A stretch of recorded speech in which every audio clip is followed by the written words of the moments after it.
My ex-wife Angela, 36, and I, 37, male, had met while we were in our mid-20s. When I was approximately 24, we were working at the same firm, and that's how we met. After being in a relationship for 2 years, we were married, and within 3 years of our marriage, we had 2 kids, now 9 and 7 years old. The second pregnancy was unexpected, and she wasn't thrilled about it, but she didn't terminate it, even though I had told her that it would be good with me if she did, since I didn't want to put her through anything that she didn't want. Following our first daughter, everything was still perfect between us, and we were as in love as we could be, but that changed following the second pregnancy. She became incredibly cranky and unpleasant and constantly picked on me or our eldest, but I just believed that this was due of all the hormones and stuff and tried to make my peace with this new version of Angela. We hoped that this would improve after a while, but things merely got progressively worse. My kid and I learned to walk on eggshells around her. I was taking care of everything, even though she was supposed to be a stay-at-home mom. She had quit her job on her own volition after our first kid and performed all the work around the house, along with taking care of our eldest while I worked. Until she got pregnant for a second time, we had to employ a maid since she complained that she was too fatigued to perform the chores around the house along with caring after our kids. I consented, even though it was little out of our budget, as I wasn't earning enough at the moment. I agreed to employ a housekeeper because I didn't want to trouble Angela, especially while she was pregnant. I anticipated that she would return to looking after the house and kids during the day when our second daughter was born. Also, let me just make it clear that I wasn't one of those men that didn't do anything around the house after coming back from work. I did anything I could to help out, even though I used to be fatigued from working. After she gave birth to our younger daughter, I anticipated that she would take a few months, but then she would bounce back, and we could go back to our normal lives. But several months passed, and she showed no indications of changing. She remained just as moody and unpleasant and refused to do any work around the house. She would just sit at home all day and watch television. She didn't even play with the kids or anything and would pay our neighbor to take them out to the park periodically. I don't mean to seem bitter, but I did feel that way because I was slogging at work day and night, and she wouldn't even do the bare minimum at home. It was also becoming extremely expensive for me to pay for a housekeeper to do all the cooking, cleaning, and other minor household chores. I had to take care of all the other costs as well, and I wanted to save money for our daughter's future too. That was getting almost impossible because Angela refused to help me out in any manner. So after about 6 months following our younger daughter's birth, I concluded that we couldn't go on like this, and I had to talk to Angela. I knew that this was going to be a difficult talk, so I asked my parents to watch our girls for one day, and they agreed. That day, I sat Angela down, and I told her that I understood she was tired after 2 pregnancies, but I wanted her to help me out here and work with me. I told to her that having a housekeeper was getting too expensive for us, and I needed her to follow her commitment and go back to completing at least some of the home tasks so we could renegotiate and cut the housekeeper's salary and save some money. She was opposed to the idea and said no to it quickly because she said that she was too busy watching the kids to do any of the work around the house and that I should start earning more instead of making up excuses and blaming her for my financial predicament. I attempted to tell her that I was doing my best already, but she had to do her best as well if we wanted to make this marriage work. I also brought up how she wasn't really looking after the kids since, as far as I knew, she would just let them watch television with her, and they would sit with her for hours while she watched trashy reality TV. This is what the housekeeper had once stated to me conversationally. I soon realized that bringing that up was a terrible mistake since she blew up and accused me of spying on her through the housekeeper. She went on a tirade at me after that and claimed that she was not going to stand this anymore, that she was done being pushed around by me and being forced to do all the work while I did nothing except sit at a desk for a few hours every day. She then informed me that this was my responsibility, that I couldn't afford to employ a housekeeper, and that it was a shame that I had to beg her to help me out since I was meant to be the man of the house. It was all incredibly ridiculous, and she was just clutching at straws to somehow make it seem like there was nothing wrong with her not doing anything all day, and I was the crazy one for expecting her to actually contribute and do her weight around the house.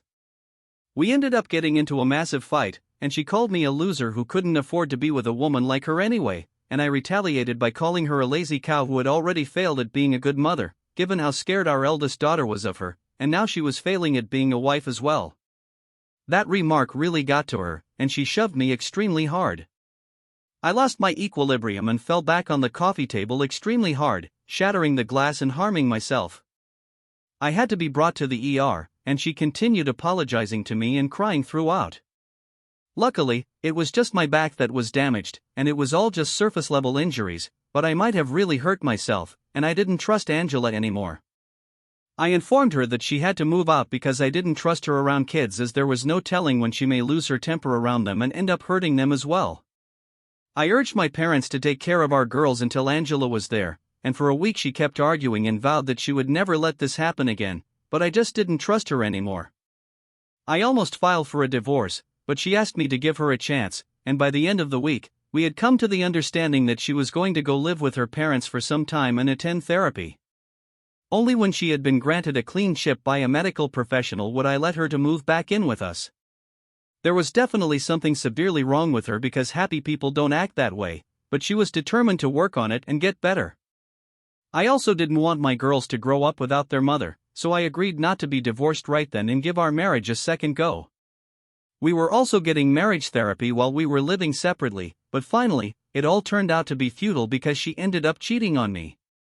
My parents had moved in with me to help out with my girls while Angela was staying with her parents. We attended to marriage counseling sessions regularly, and things seemed to be getting better for a while. I was also in touch with her therapist, who told me that she had been suffering from postpartum depression, but she was doing better. One of her symptoms had been anger issues, which she didn't have previously, but it got totally out of control when she shoved me, and that was a wake-up call for both of us. This continued on for over a year, and at the 6-month point, I even permitted her to visit our girls under my supervision. She was slowly becoming her old self again, and I was delighted to see that. It finally felt like our position was improving, and we could actually make it work. But then all of a sudden, she stopped going to our counseling appointments without any explanation. She also stopped replying to me, but I knew that she was making progress since her therapist kept me updated. It didn't make sense to me, and for weeks I kept trying to talk to her, but she would just blow me off and explain that she wanted some time to herself. Finally, after over 3 months of her ignoring me, I decided to pay her a visit at her parents' residence. I hadn't done that earlier since her parents didn't like me and blamed me because they believed that I was the one who had driven their daughter insane and made her act out like that. So she had informed me that it would be best if I didn't visit her while she was living with them, as that would only lead to a lot of drama, and that's definitely the last thing that we needed. But I broke that rule and visited them nonetheless, since she had been behaving distant and blowing off counseling appointments. Even when she did show up periodically, she would seem uninterested, and I just couldn't make sense of it. When I tried to talk to her in person, on the phone, or even on text, she would assure me that it was all good, but I could make out from her conduct that there was surely something that she was keeping from me. The day that I showed up at her parents' house, I anticipated her to be at home, but she wasn't there. When I asked her parents where she was, they informed me that they weren't permitted to tell me and slammed the door shut on my face. I could tell that they were enjoying this, and I had a nasty feeling about it.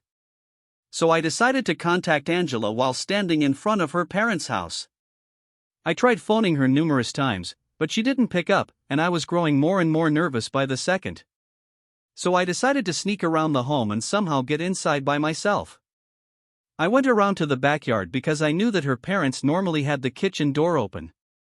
But I didn't even need to walk that far since I spotted Angela sitting on the swing that her parents had in their backyard. The bad news was that she was sitting with her back to me because she was making out with a man whom I didn't recognize. It's been a long time since I saw them, but it's engraved in my memory since it was the most dreadful moment of my life, and I haven't been able to forget it. Even today, the guy that she was making out with drew back as soon as he saw me, and by the time Angela looked around, I had already begun walking back to my car. She caught up with me and tried to stop me, but I wasn't hearing anything that she was saying since I was in shock. She tried to grab me, but I shrugged her off and ordered her not to touch me, so she didn't, and I went back to my car and started driving back home. I blocked her everywhere as soon as I arrived home so she wouldn't have a chance to explain, and told my parents that I wanted them to hunt for a lawyer for me and informed them of what I had just witnessed when I visited Angela's parents' house. I didn't see her or hear from her until we had to meet with the court-appointed mediator for our divorce settlement. I had pretty much turned into a robot by that point and was just functioning for the sake of my girls, but I had fully shut down emotionally. I didn't feel anything even when I found out that Angela was terminating her parental rights because she had made up her mind that she didn't want to be with us longer, that she wanted to be with the person, let's call him Sean, that I saw her with the other day. He was her childhood buddy, and while they had grown away after high school ended, they had reconnected when she moved back in with her parents, and she had seemingly fallen in love with him. Her parents also backed this, which is presumably why they had been right about her making out with him in their backyard despite being a married woman with 2 kids. Apparently, they had always wanted her to end up with Sean, and they were glad that Angela was finally choosing herself and her own happiness. As if she had ever been capable of doing anything other than that. The divorce was a long procedure because even though she had been cheating on me, she still wanted to qualify for alimony. It took us a while, but my lawyer and I fought hard and made sure that she didn't get anything in the divorce because it was all legitimately mine since I had been the one paying for everything for so long while she did nothing but watch television at home. It has been 5 years since the divorce eventually came through, and we succeeded in our mission to make sure that she walked away with nothing. The months in which I was dealing with the divorce were some of the hardest moments for me, but I knew that I couldn't break because I had to look after my daughter since they had nobody except for me.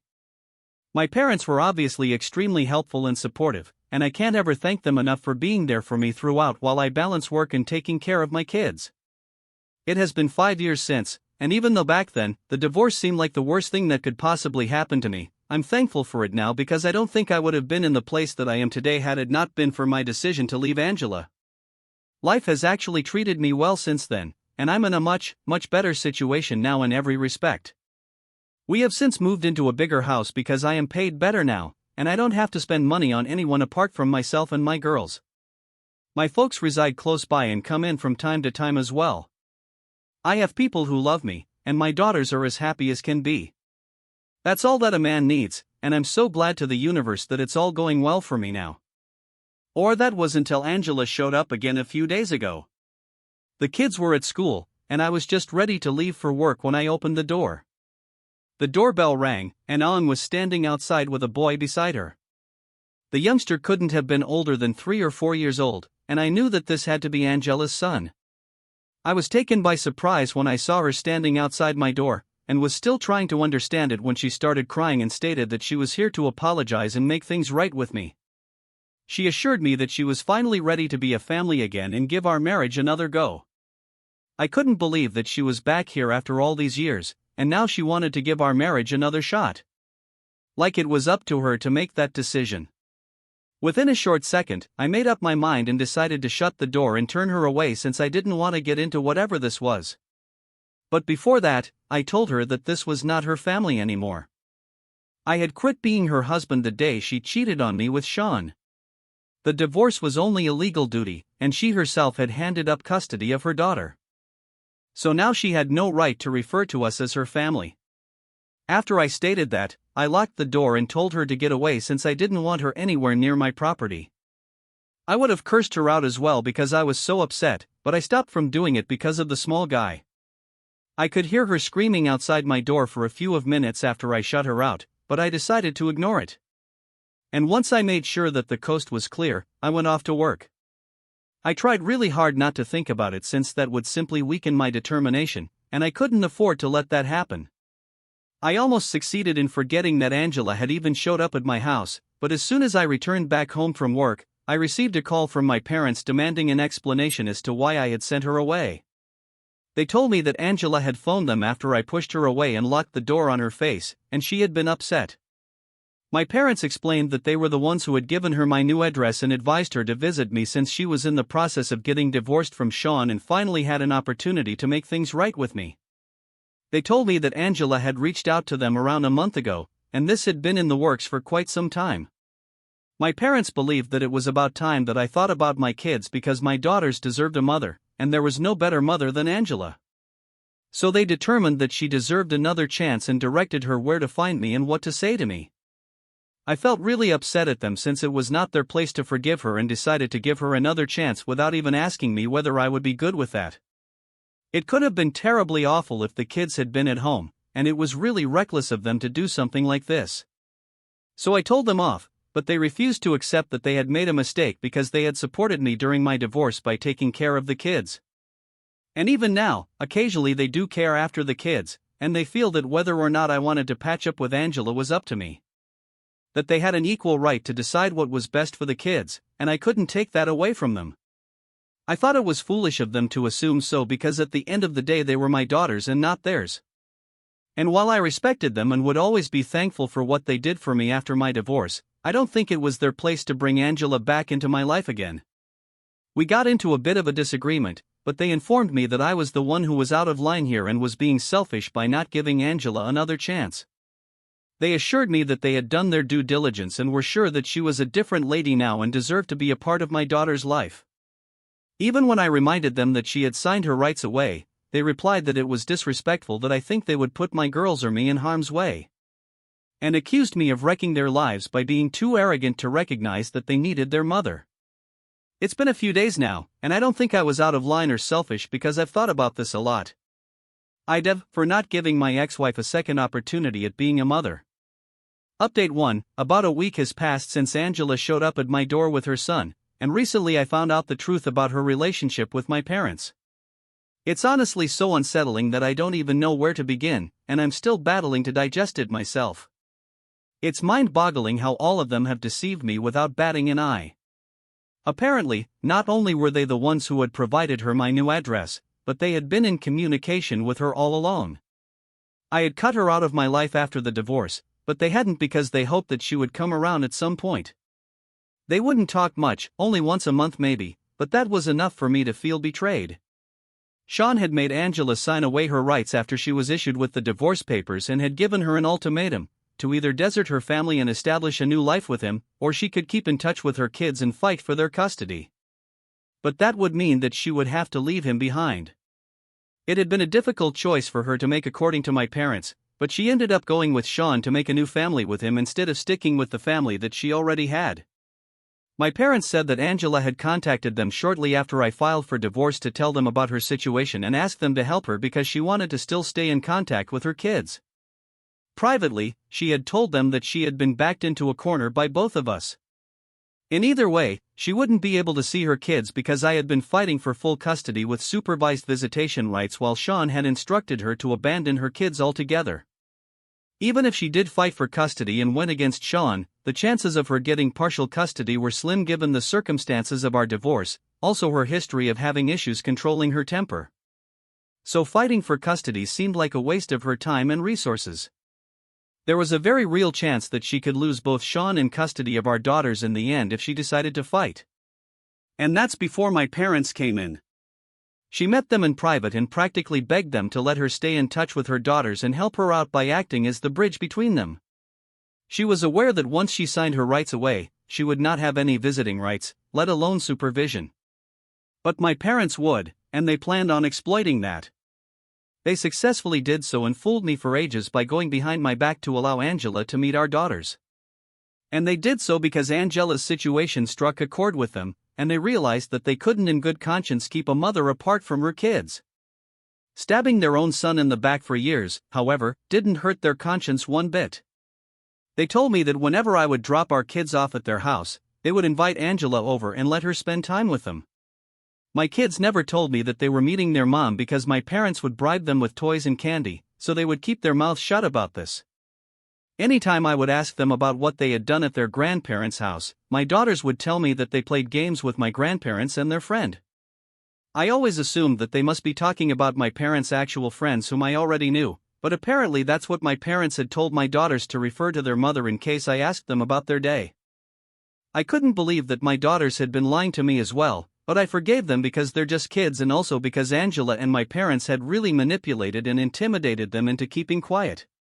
After I learned the truth from my parents, when I asked my daughters if they had been meeting their mother behind my back, they started crying and told me that they couldn't tell me because they would be punished by God if they did so. Angela and my parents must have really drilled it into their heads that there would be dire consequences if they told me the truth, and that's why they had been so secretive and vague all along. I also felt like a terrible father for never asking my daughters which friends of my parents they were spending time with because it just as easily could have been someone else, someone more dangerous than Angela, and I never would have found out. But I'm going to put an end to it now since I'm getting a restraining order against all of them. I already have written proof of this since my parents sent an email to me to tell me the truth a couple of days after my fight with them. They had believed that the email was going to make me realize how desperate Angela was to remain a mother to her daughters without losing the alleged love of her life, and that would somehow make me forgive everyone involved. But all that it did was make me realize that everyone here was a nasty little liar, and I couldn't trust anybody anymore. It's also ironic how Angela signed away her parental rights and had to resort to meeting our kids in secret like it was a crime, all because Sean didn't want her to have any contact with her previous family. And he was supposed to be her one true love, but now even they were getting divorced and all that turned out to be for nothing.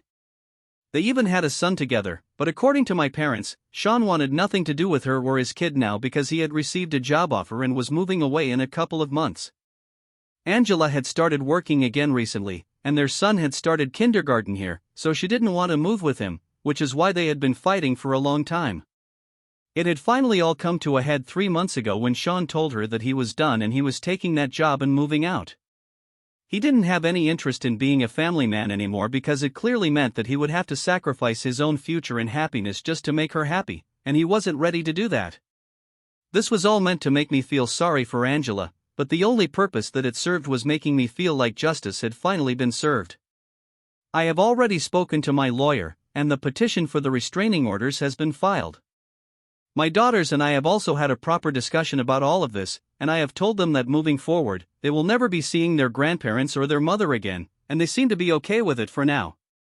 But we are still going to go to therapy and try to work things out because I'm sure that this is going to be difficult for them and probably has been quite difficult for them for the past 5 years.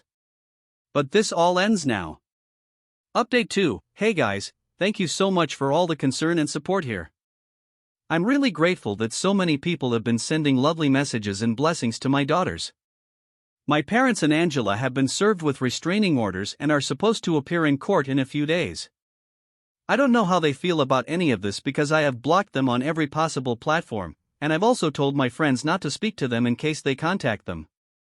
I have also amped up the security around my house and have been working from home for a couple of days. I had spoken to my daughter's school authorities and told them about the situation too.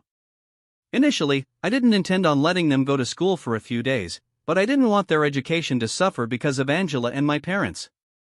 So now, teachers are supposed to keep an eye on them and not let anyone apart from me pick them up after school. I'm doing everything in my power to make sure that they can't get to us because I'm sure that they will try. So far, it's been good, and I'm hoping that after we get that restraining order, they still continue to stay away. Update 3. Hi, so this is going to be a really short update, but we got that restraining order, and for the next 5 years, all 3 of those maniacs are going to have to keep their distance from me and my daughters unless they want to face terrible consequences. Obviously, I'm still keeping all the security measures that I took in place for a while because the last I saw them, they looked really pissed, and I don't want to risk anything. My daughters and I are attending regular family counseling sessions, and I think that we are going to make a lot of progress in the coming few months. We have already made considerable progress.